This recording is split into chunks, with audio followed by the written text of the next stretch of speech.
Hello and welcome to the Third Sector. I'm your host, Tamara Brinkman.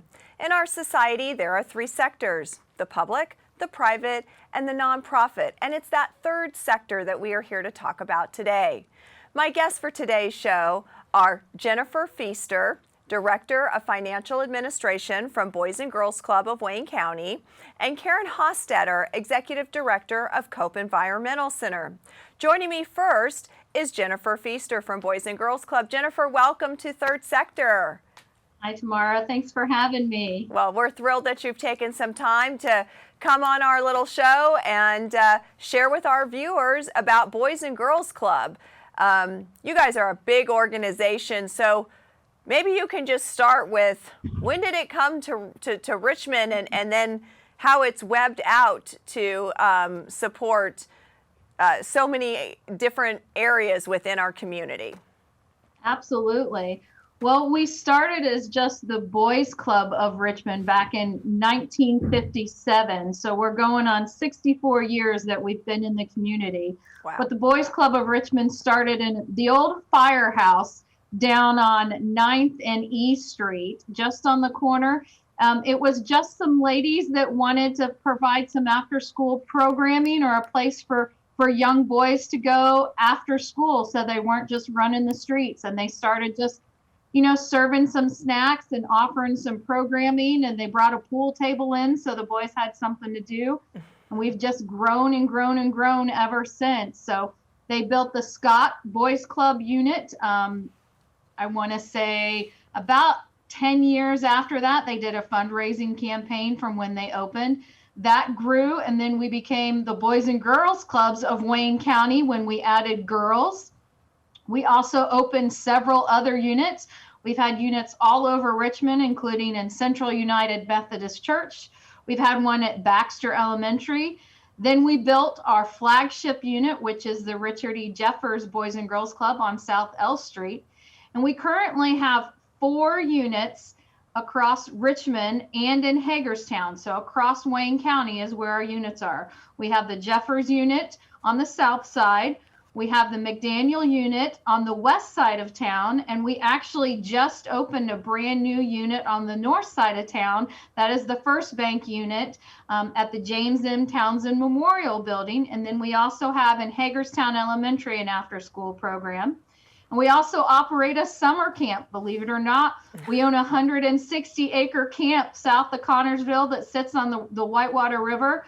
And we currently have kids going down there every single day in the summer and spending time outdoors, fishing in our pond, swimming in the river, just doing all kinds of great activities. No cell service down there, so they get a break from the city life and they get to go enjoy the great outdoors during the summertime. Well, we currently serve almost 2,500 kids a year now across those 4 units. So it's amazing the number of kids we're able to serve. That's a lot of kiddos. That is a huge number of kids that you guys are serving. Are you able to tell us just a little bit more about the newest location that is just coming available to everybody in that neighborhood? That would be the Star neighborhood over there in the Townsend, old Townsend building. So tell us a little bit more about that new unit. Sure. We actually kicked that off. We had a ribbon cutting at the end of May, and we started programming the following Monday. We had a ribbon cutting on Thursday. The following Monday, we started summer programming, but that serves a great neighborhood area. The old Townsend Community Center building had been there for a very, very long time, and it served everybody in that neighborhood. And we work with the Housing Authority of Richmond, who owns the building now, and they're actually providing us with a lease. We have a long-term lease, and we have the whole upper level of that building that has been 100% completely renovated.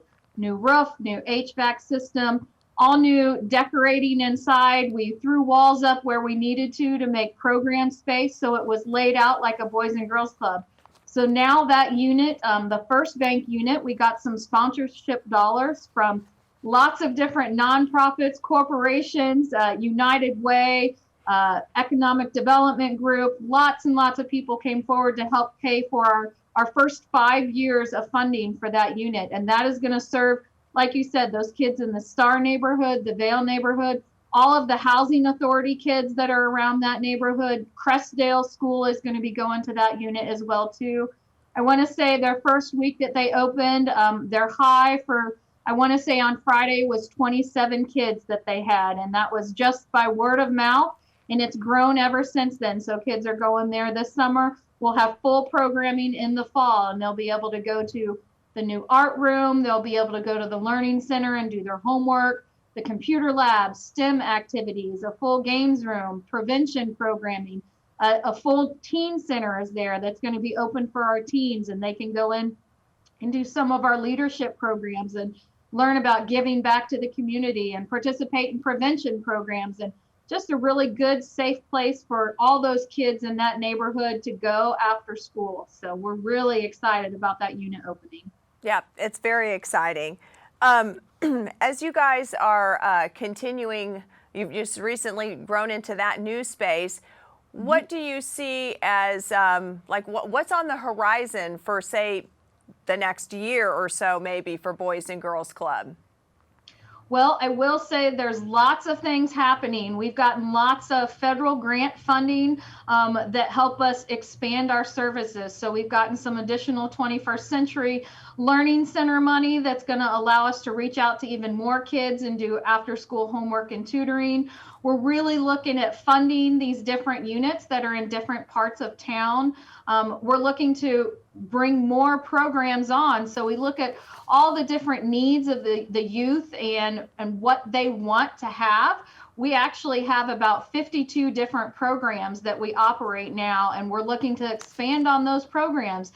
And we actually had some kids reach out and say, hey, we wish we had more theater programs. How can we work with the youth theater and Stage 1? So we're coordinating some programs with Stage 1, and how can we reach out? So it kind of, the next year depends on what the kids want and providing growth so that we can reach out and serve even more kids. Coming back from the pandemic and kind of being with closed programming, we were limited on the number of kids that we could serve safely. So in the fall, we'll open back up to open programming, and we will not have limits on the number of kids that we can serve. So we're hoping to serve even more than what we've had in the past. Yeah.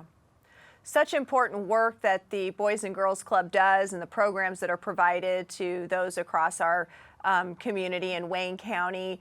So we've put up for you, Jennifer, because to our viewers, Jennifer can't see when we put up her website or her name or the phone number for Boys and Girls Club. For the folks that are watching at home, if they're interested in enrolling their kiddo to any of these locations that you mentioned, the different units that would maybe align with their neighborhood, what's the best way for them to connect with you about doing that, getting involved in what's available? Absolutely. They can visit our website. I believe it's up on the screen now. They can visit the website. They can stop by any of the locations. We are open in the morning and our staff is there. They're willing to give tours if you want to just bring your kiddos out. They can answer any questions, take you on a tour of the facility, give you a booklet that shows all of our programs, and even talk to parents about volunteer opportunities. We're always looking for volunteers that can come in and help with programming. We actually have about 75 staff right now, but we're always looking for additional help. So they can fill out volunteer applications. They can fill out their membership forms and get all registered. They can sign up for busing. We actually provide busing and transportation to any of our locations. That's through Richmond Community Schools or through the club. So they can just stop in and talk to any of the front desk staff, and they can learn anything and everything they want to know about the Boys and Girls Club.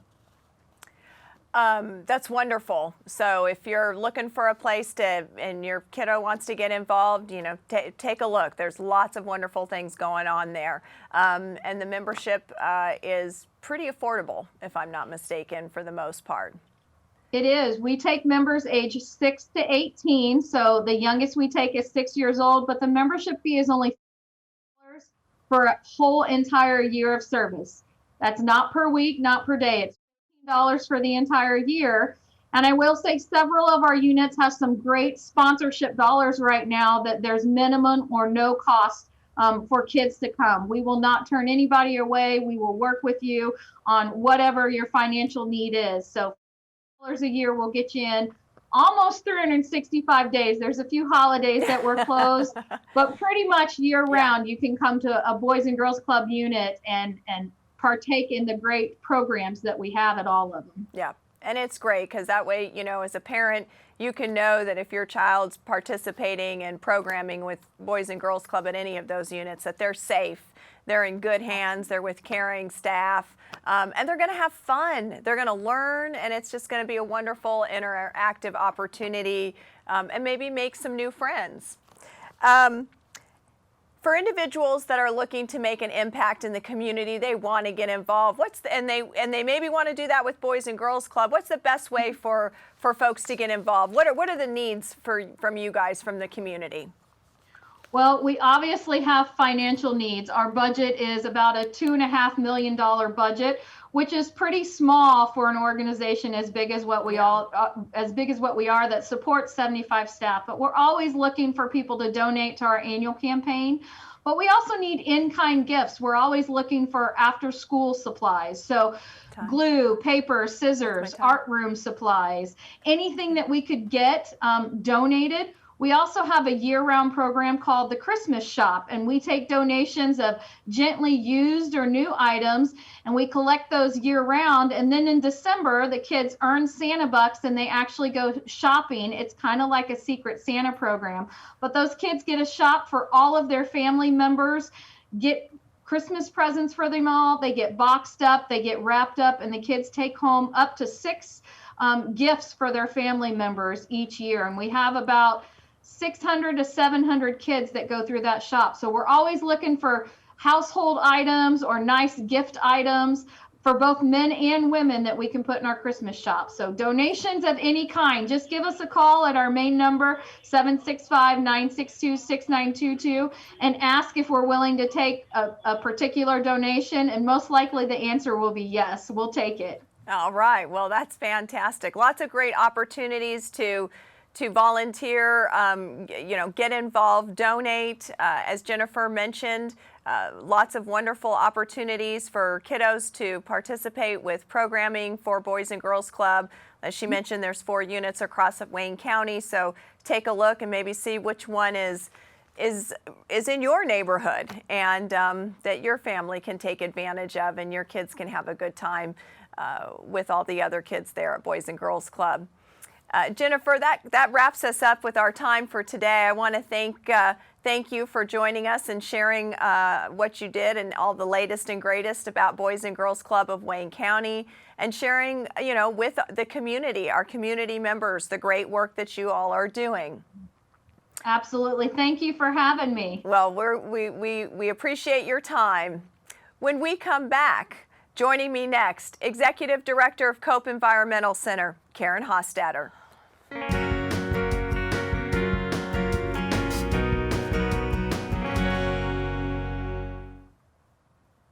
Welcome back. Karen Hostetter has joined me to talk about Cope Environmental Center. Karen is the Executive Director of Cope Environmental. Karen, thank you so much for joining us today. Welcome to the Third Sector.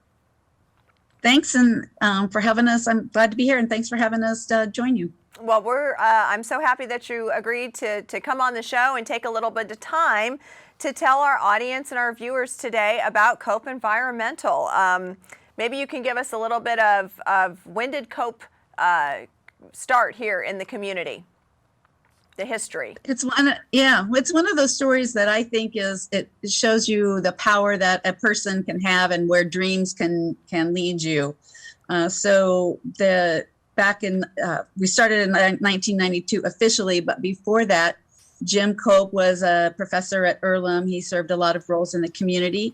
He had his homestead here. He raised his family here. He had his farm, and he grew Christmas trees. And his acreage was used for that kind of additional income. And he had a love of conifers.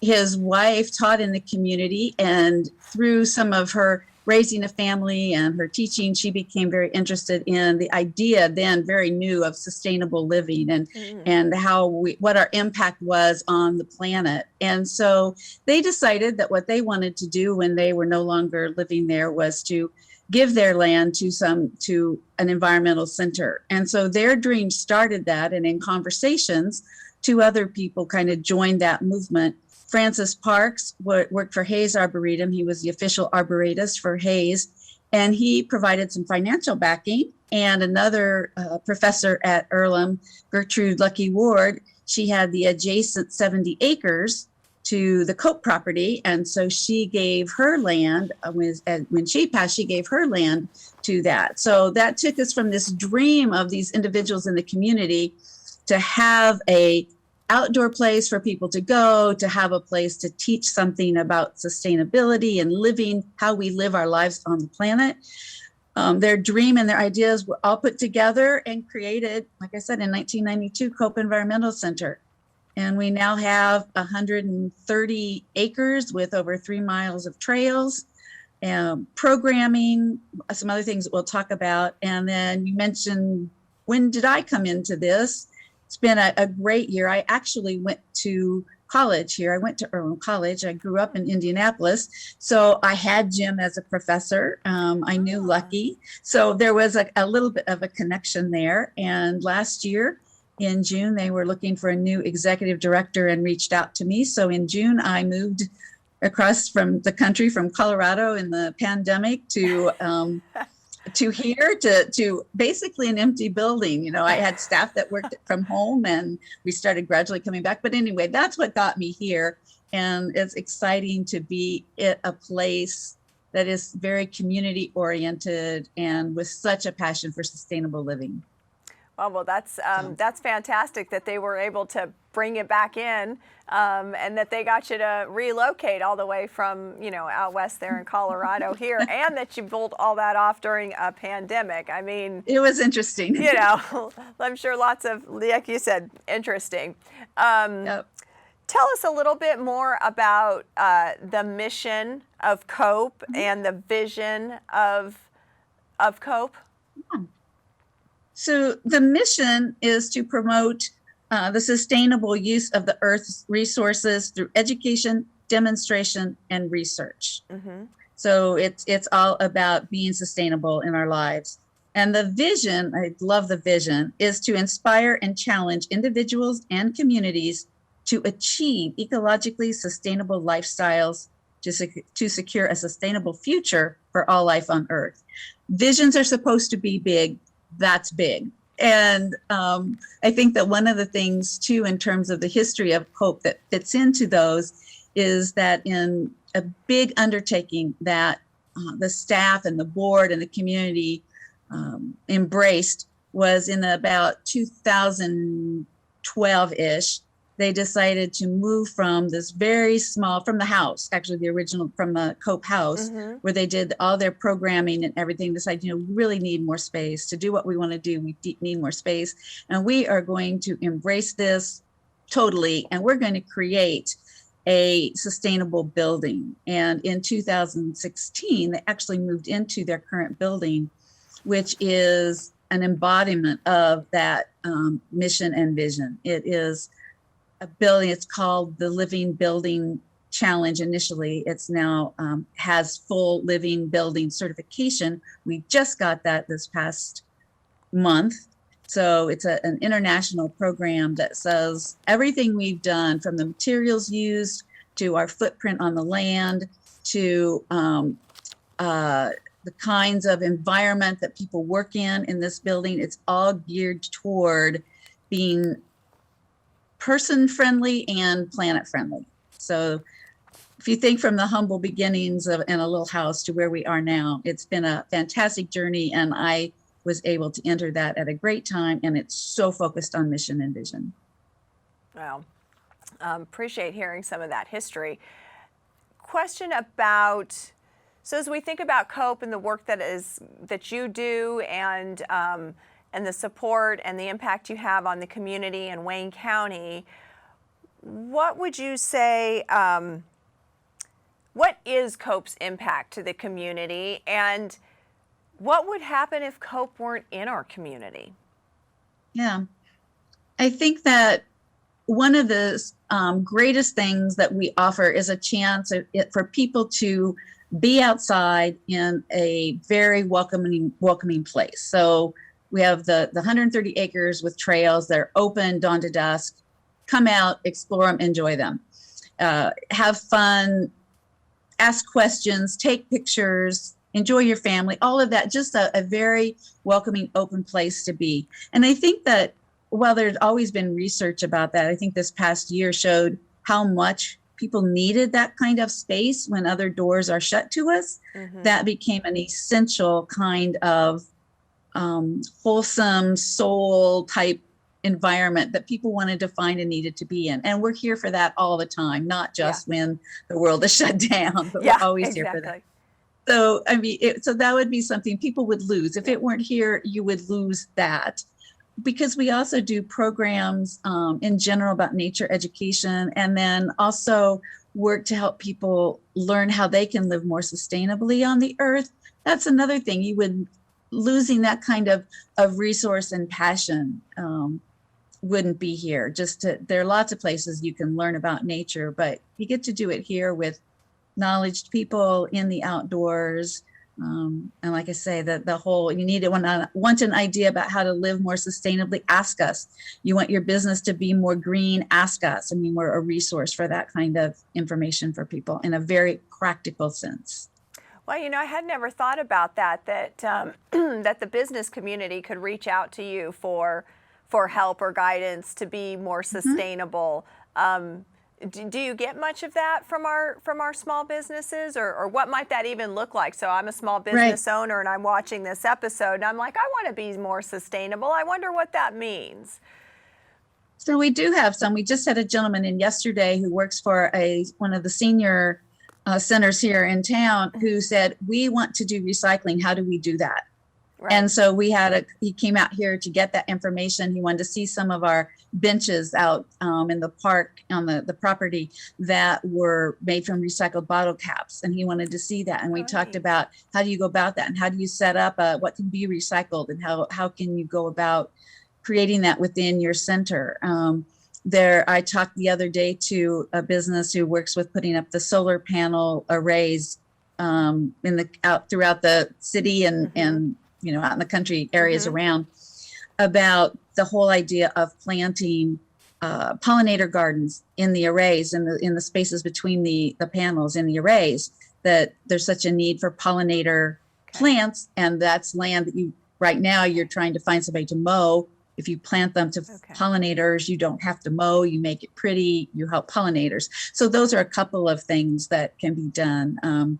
I talked to a business the other day, a restaurant who has moved they already had this interest. We didn't do it, but it's an example. We didn't make them do it, but we support them in doing this, where all of their takeout dishes and foods and things like that are compostable. They're not trash. They're things that can be composted. So those are there's so many little ways that businesses, if they wanted to say, I want to be more sustainable or I want to be more green, come talk to us and let us know what we might do. And they can be simple to much more inclusive throughout their whole organization, all aspects of their business. Well, I mean, that's a wonderful resource to know about. I certainly learned about that today.